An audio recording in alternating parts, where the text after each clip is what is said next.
ठीक है, जैसा आप लोग को मालूम होगा कि बिहार सरकार जो है 2024 में सर्वे करने जा रहा है। सर्वे करने क्या जा रहा है, स्टार्ट कर दिया है। आप लोग के गांव में, कस्बा में आम सभा लगा होगा। आम सभा बोलते हैं कि सभी लोगों की मीटिंग, एक तरह से पूरे पंचायत की मीटिंग को बोलते हैं आम सभा। तो आम सभा लगा होगा, शायद आप लोगों को पता नहीं होगा, घर मालूम कीजिएगा तो मालूम पड़ेगा। तो जमीन का जो सर्वे होना है, तो जमीन की जानकारी होना बहुत जरूरी है कि जमीन आखिर किस टाइप का होता है, जमीन कितने तरह का होता है, सर्वे में क्या क्या पूछेगा। ठीक है, आप ये समझ लीजिए कि सर्वे में ये पूछेगा अगर आपके पास जमीन है तो ये जमीन कैसे आपके पास आई। उड़ के तो नहीं आया होगा, कुछ ना कुछ तो कारण से आया होगा, या कोई आपको गिफ्ट किया है, या आप खरीदे हैं, या दादा के जरिए से आया है, बाप के जरिए से, जैसे भी आया है आपको ये बताना है सरकार को। अगर आप ये साबित नहीं कर पा रहे हैं कि जमीन आपके पास कैसे आई है, तो सरकार उसको बिहार सरकार मान के अपने अंडर में कर लेगी। उस जमीन पे सरकार जो चाहे इस्तेमाल करे, ग्राउंड बनाए, भवन बनाए, जो चाहे करे। तो सर्वे का काम ये है, अभी जो हो रहा है, उस जो भी जमीन आपके पास है उसको बताना है सरकार को, ये आपके पास आई कैसे, किस कारण से। कुछ तो होगा ना कि बाप के जरिए आया, कुछ भी बताना है आपको। अगर आप इस बताने में सक्षम नहीं है, इसका मतलब ये सरकार की जमीन है। ठीक है, तो सबसे पहले ये जान लो कि जमीन कितने तरह का होता है। ठीक है, जमीन जनरली जो होता है वो 2 तरह का होता है। ऐसे जमीन बहुत तरह का होता है, लेकिन जनरल जो सीखना हम लोग को है, जो सर्वे करवाने के लिए, अपनी प्रॉपर्टी को बताने के लिए, तो इतनी जानकारी लेना है कि हम लोग को किसी से पूछना नहीं पड़े। हम लोग पढ़े लिखे आदमी है, किसी से पूछना नहीं पड़े कि ये क्या होता है, वो क्या होता है, गैर बजरवा क्या हुआ, खतियान क्या हुआ, केवाला क्या हुआ, इसे पूछना नहीं पड़े। कोई बतावे तो हम बता दें भाई इसका मतलब ये होता है, इसका मतलब ये होता है। जमीन जनरली 2 तरह का होता है। ठीक है, एक होता है रैयती जमीन, रैयती जमीन, और दूसरा होता है गैर मजरुआ जमीन। ठीक है, दूसरा होता है गैर मजरुआ जमीन। नाम सुनोगे ना, गैर मजरुआ जमीन, सरकारी जमीन। सरकारी जमीन इसको मान लीजिए कि आप सरकारी जमीन है। गैर मजरुआ फिर 2 टाइप्स का होता है, ये 2 टाइप्स का होगा। एक होता होगा आम, गैर मजरुआ आम, एक होगा खास। ठीक है, रैयती जमीन में भी बहुत तरह का जमीन होता है, लेकिन हमको उतनी जानकारी नहीं चाहिए कितनी तरह की जमीन होती है। रैयती जमीन बोलते हैं कि जमीन आपके नाम से है, आपके नाम से, यानी कि दादा के नाम से हो सकता है, अब्बा के नाम से हो सकता है, खुद के नाम से हो सकता है, उसको बोलते हैं रैयती जमीन। यानी जमीन आपकी है, फिक्स है, कोई दिक्कत वाली बात नहीं है। गैर मजरुआ एक आम होता है, एक खास होता है, इसको बहुत जरूरी समझना होता है। गैर मजरुआ जो आम होगा, ये सब सरकारी जमीन है। इसका मतलब होता है, गैर मतलब होता है नहीं, गैर मीन्स होता है नहीं, मजरुआ मीन्स होता है खेती, खेती के लायक नहीं। गैर मजरुआ मतलब हुआ खेती के लायक जमीन नहीं, उसी को बोलते हैं गैर मजरुआ। ठीक है, अब गैर मजरुआ में 2 तरह का है, आम और खास। आम में क्या क्या आ जाएगा आपको, कोई भी प्ले ग्राउंड आ जाएगा, कोई भी ग्राउंड आ जाएगा, सरकारी ग्राउंड। ठीक है, ग्राउंड आ जाएगा, शमशान आ जाएगा।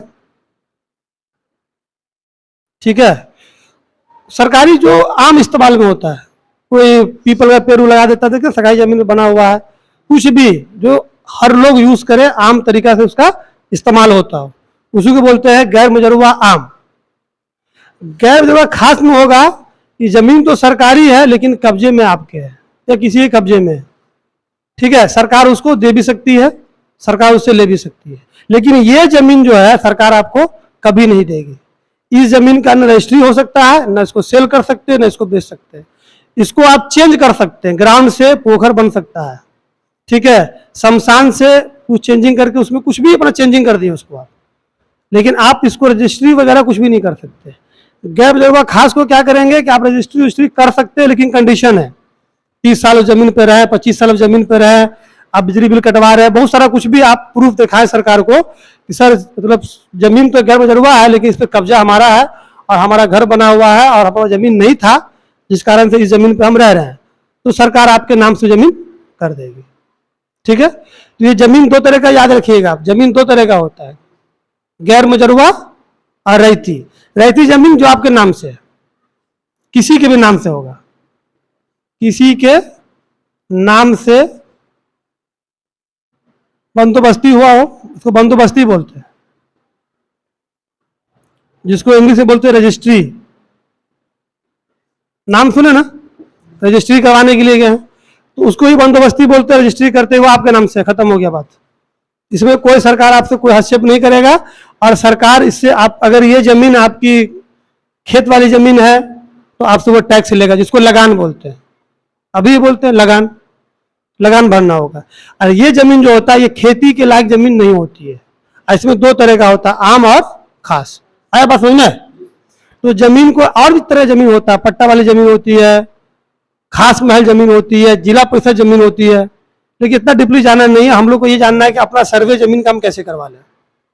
अगर अबू को पूछे कभी तो बता देना कि ऐसा ऐसा जमीन है, हमारी जमीन ने दिखाई हम कैसे। ठीक है, इस बात को याद रखोगे कि जमीन दो तरह का होता है। उसके बाद आप लोग सुने होंगे खाता नंबर, है ना, खिसरा नंबर, जमाबंदी नंबर, सुना है कभी? केवाला, नक्शा बताते हैं, नक्शा, और क्या बोलते हैं उसको, खतियान। सबका नाम सुने होंगे कभी न कभी। खतियान है, ये केवाला है, ये नक्शा है, और ये जमाबंदी है, ये खाता नंबर, ये खिसरा नंबर है, ये नक्शा है, और इसको ऐसे नापा जाता है ना।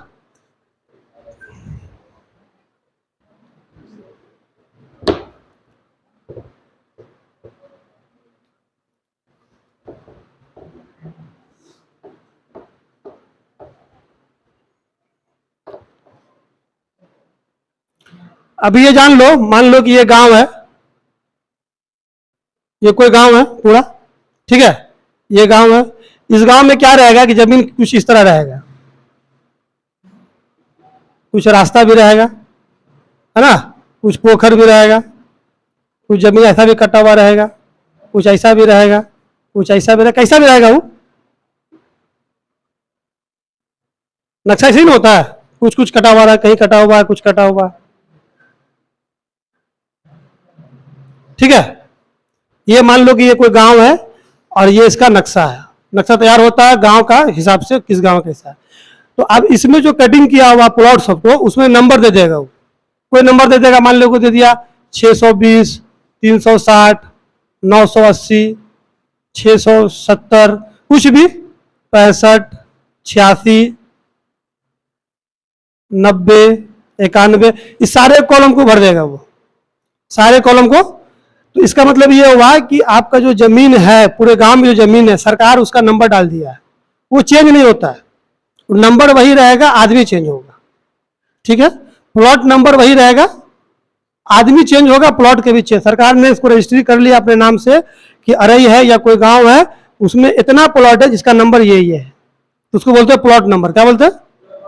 उसी को बोलते हैं क्या, ये खिसरा संख्या। प्लॉट नंबर क्या बोलते हैं? खिसरा संख्या हिंदी में, और इंग्लिश में बोलते हैं प्लॉट नंबर। ये चेंज नहीं होता, आदमी बदलेगा, क्यों चेंज करेगा, चेंज करेगा मामला खराब हो जाएगा। सरकार हर गांव कैसे बनाता है, हर शहर का नक्शा बना के उसमें प्लॉट नंबर डाल देता है, भाई इस गांव में इतनी जमीन है, इस प्लॉट का नंबर इतना इतना प्लॉट है। हाँ, आप बहुत कर सकते हैं, तो कभी कभी क्या होगा, इस प्लॉट दोनों को मिला देंगे आप, एक प्लॉट का नंबर ये बन जाएगा। ठीक है, तो उसके लिए प्रोसेस है, आपको करवाना है। तो अब यहाँ पे 3-4 चीज हमेशा सुने होंगे आप। खाता नंबर, इसको पहले समझ लो। खिसरा नंबर, जमाबंदी नंबर,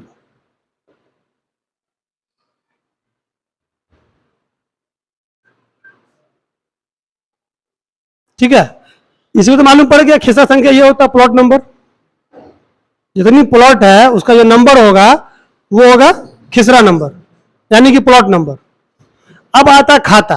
अब मान लीजिए कि आपके पास 4-5 जमीन है, होगा ना, अलग अलग जगह पे। मान लीजिए कि 680 नंबर जमीन आपकी है, 91 भी आपकी है, 80 भी आपकी है, और भी जमीन सब आपकी है। अब प्लॉट नंबर 4-5 तो आपका है। तो ये चीज को एक जगह करने के लिए सरकार क्या करती है कि आपको एक तो खाता नंबर दे देती है कि ये आपका खाता रहा, इसके अंदर ये जमीन सब रही। अब समझ में, खाता नंबर 1 रहेगा, मान लीजिए खाता नंबर है 2008, ये खाता नंबर है।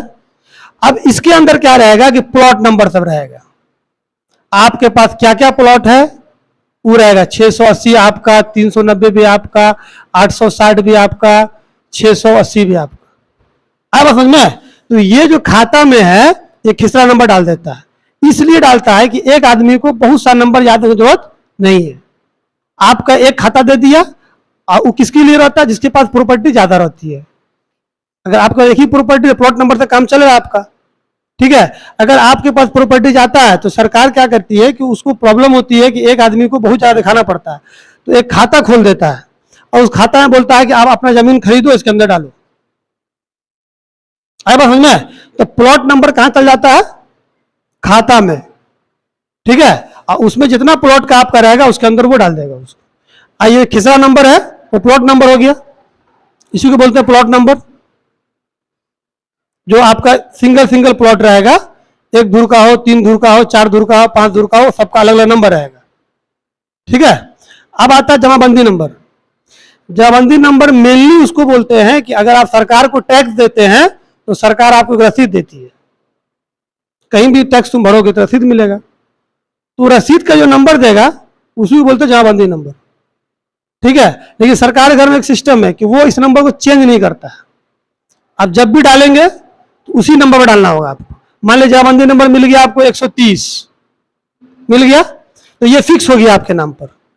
इसको ऐसे मान लीजिए कि पैसा वाला अकाउंट है ये आपका, आप जो पैसा डाल रहे हैं तो 130 नंबर अकाउंट में जा रहा है, ये आपके नाम से सरकार ने फिक्स कर दिया, ठीक है। अब जब भी टैक्स भरेंगे आप बोलेंगे कि मेरा जमाबंदी नंबर 130 है, मेरा लगान 3 साल का बाकी है, ये लीजिए सर, वो ले लेगा, आपको रसीद दे देगा। तो ये जमाबंदी नंबर होता है। और जमाबंदी नंबर बहुत इंपॉर्टेंट नंबर होता है। अगर जमाबंदी नंबर आपके पास नहीं है तो कभी कभी ये सब चीज फेल भी कर जाएगा, लेकिन जमाबंदी नंबर किसी भी हाल में आपको लेना है, ठीक है। तो ये 3 चीज आप समझ में आया, खाता नंबर, खिसरा नंबर, जमाबंदी नंबर। खाता नंबर 1 हो सकता है, उसके अंदर बहुत सारी जमीन हो सकती है। और जो खिसरा संख्या बोलते हैं उसको प्लॉट नंबर बोलते हैं, हर प्लॉट का अलग अलग नंबर होगा। और सरकारी जमीन का भी प्लॉट नंबर होता है, ऐसा नहीं कि आप जो लिए हैं, बता दिए ना कि अब यहां पे सबका नाम दे दिया सरकार।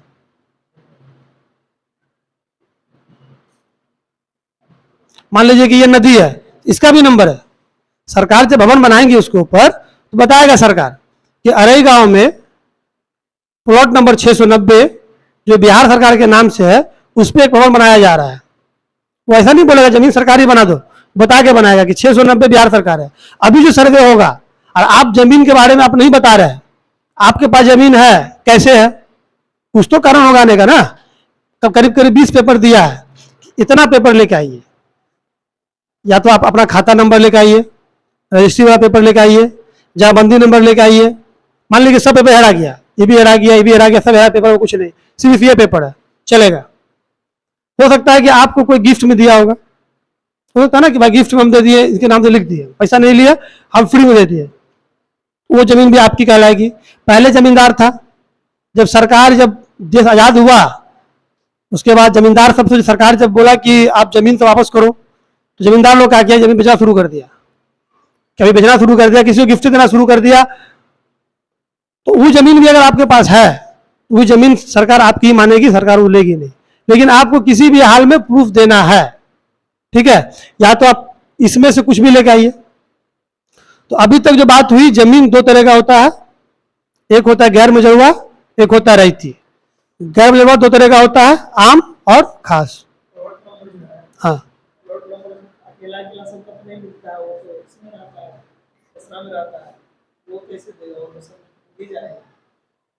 ये नंबर, हाँ अकेला मिलता है। अब जो जमीन लेंगे उसका प्लॉट का नंबर रहेगा, खाता नंबर नहीं देगा वो, खाता इंपोर्टेंट नहीं है। मान लीजिए कि हम जमीन बेच रहे हैं, हम जो जमीन बेच रहे हैं वो खाता नंबर 360 से बेच रहे हैं, मेरा खाता 360 है और आप ले रहे हैं, तो प्लॉट नंबर वही रहेगा, लेकिन खाता में जो जाएगा वो आपके खाता में जाएगा। आपका खाता हो सकता है कि 690 है, तो प्लॉट नंबर चेंज नहीं होगा, प्लॉट नंबर कट के आप में चला गया, मेरा खाता नंबर आपके में नहीं जाएगा, खाता तो मेरा खाता रह गया, प्लॉट नंबर कट के आपके खाता में एंट्री चला जाएगा, ठीक है। जैसे मान लो जमीन मेरा है और हम जमीन बेचे, मेरा खाता नंबर 205, प्लॉट नंबर 390, और आपको जब हम बेचेंगे तो प्लॉट नंबर जाएगा आपके नाम पर, खाता नंबर आपके नाम पर नहीं जाएगा। वो खाता हो सकता है कि आपके नाम से ऑलरेडी पहले हो, उसी खाता में उसको ले जाके एंट्री कर देगा कि भाई ये तुफैल खान लिया या फरहान लिया है, तो फरहान का खाता ऑलरेडी 205 है, तो प्लॉट नंबर 205 फरहान के नाम पर दे दिया गया है।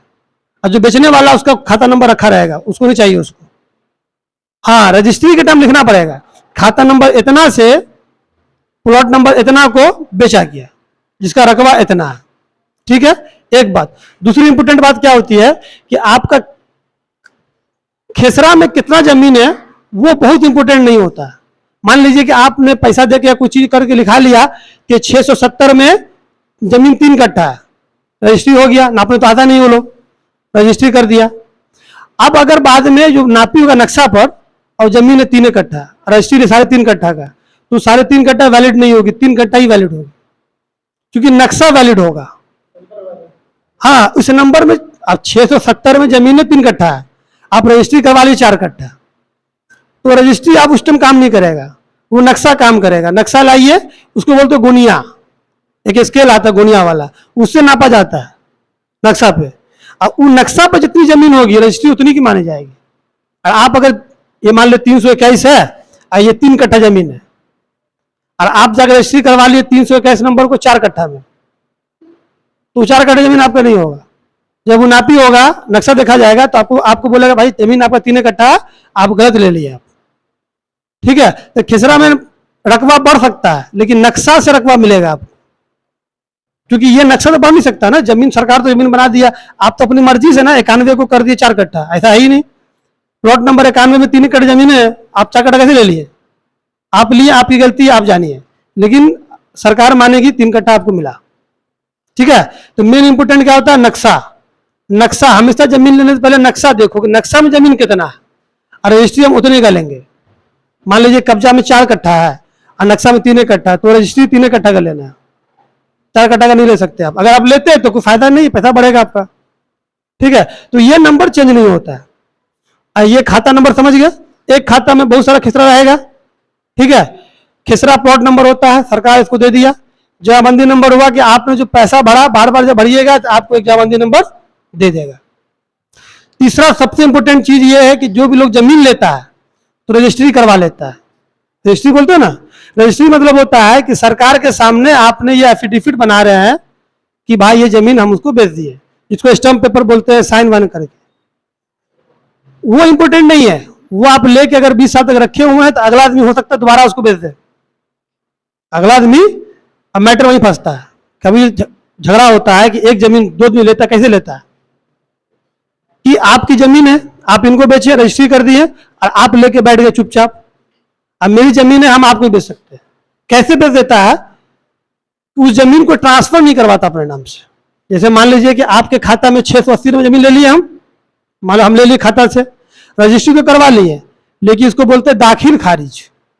अपने में दाखिल करना और आप में से खारिज करना। अगर आप ये नहीं करवाते हैं तो अगला लोग क्या करता है कि आपको ही बेचा, उसको ही बेचा, उसको ही बेचा, अब सब लोग लड़िए, पैसा वो ले लिया।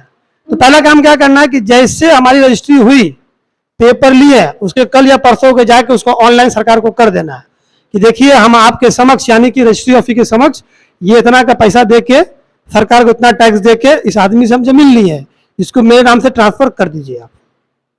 ठीक है, जो भी नहीं कि 4-5 दिन में करे, 10-20 साल बाद भी कर सकते हैं आप। तो हाँ, ऐसे 3 बार होता है। तो उसको इंग्लिश में बोलते हैं म्यूटेशन, म्यूटेशन बोलते हैं, और हिंदी में बोलते हैं दाखिल खारिज। ये वेरी वेरी इंपॉर्टेंट चीज है कि आप जमीन लीजिए और दाखिल खारिज करवाइए। दाखिल मतलब हुआ कि मेरे में दाखिल होगा और आपसे खारिज होगा। तो यही मान लीजिए कि ये 208 नंबर वाला आदमी है, ये 680 प्लॉट बेच दिया। ठीक है, अगला आदमी का खाता नंबर है 1990 मान लो, उसके पास भी प्लॉट था 5-7 को। ठीक है, 360 इसके पास भी था, 51 था, 54 था, इसी रकबा में। ठीक है, या किसी और रकबा में। अब जो ये आदमी बेचा ना, तो इसका ये चेंज नहीं होगा, लेकिन ये जमीन कट के यहां चला जाएगा, इसके में ऐड हो जाएगा कितना, 680, और उसका खाता नंबर 1990 रह गया। इसका खाता नंबर 1990 रह गया, इसका 205 रह गया। ये प्लॉट खाली चेंज हो चला गया, इसमें से कट जाएगा। यानी ये जमीन का अधिकार आप वो आदमी को हो गया। ठीक है, तो बहुत इंपोर्टेंट होता है प्लॉट नंबर। अमीन कभी भी आएगा तो प्लॉट पे जाएगा, बोलेगा खेसरा नंबर क्या आपका, उसको नापेगा वो। ठीक है, आपकी अगर रजिस्ट्री में लिखा हो 6 कट्ठा और वहां जाने के बाद प्लॉट की औकाते हैं, मतलब प्लॉट का लेंथ 4 कट्ठे का, तो बोलेगा आपने गलती लिखा लिया, ये 4 कट्ठे का था, आपको झूठ बोल के 6 कट्ठा लिखवा दिया, आपका अधिकार 4 कट्ठा पे ही बनेगा। ठीक है, तो पहले जब समझ लिए कि जमीन 2 तरह का होता है, बात क्लियर है। उसका नंबर समझ लिए, खाता नंबर, खिसरा नंबर, जमाबंदी नंबर। एक खाता में बहुत सारा खिसरा हो सकता है। जमाबंदी बोलते हैं जब आप रसीद कटवाते हैं तो सरकार घर में पैसा गया तो रजिस्टर है, उस रजिस्टर में एंट्री कर लेता है कि ये आदमी का जमाबंदी नंबर इतना हो गया। ठीक है, अब जब जमा करेंगे बार बार उसी रजिस्टर में जाएगा, 130 नंबर आप ये मान लीजिए ना कि सीरियल नंबर मान लीजिए उसको, कि आपका सीरियल नंबर कितना है 130। सरकारी घर में रजिस्टर में सीरियल नंबर कितना हो गया आपका 130। जैसे आप टैक्स भरेंगे वो 130 को खोलेगा, ऐसा नहीं 130 कुछ भी हो सकता है, वो 130 नंबर डालेगा तुरंत आपका नाम आ जाएगा, हाँ इससे पहले भी भरा है, लीगल आदमी। ठीक है, तो ये 3 चीज इंपोर्टेंट हो गया। अब आते हैं आप केवाला पे, खतियान पे और रसीद पे, है ना, यही सब लगना है सर्वे में और कुछ नहीं, केवाला, खतियान और रसीद।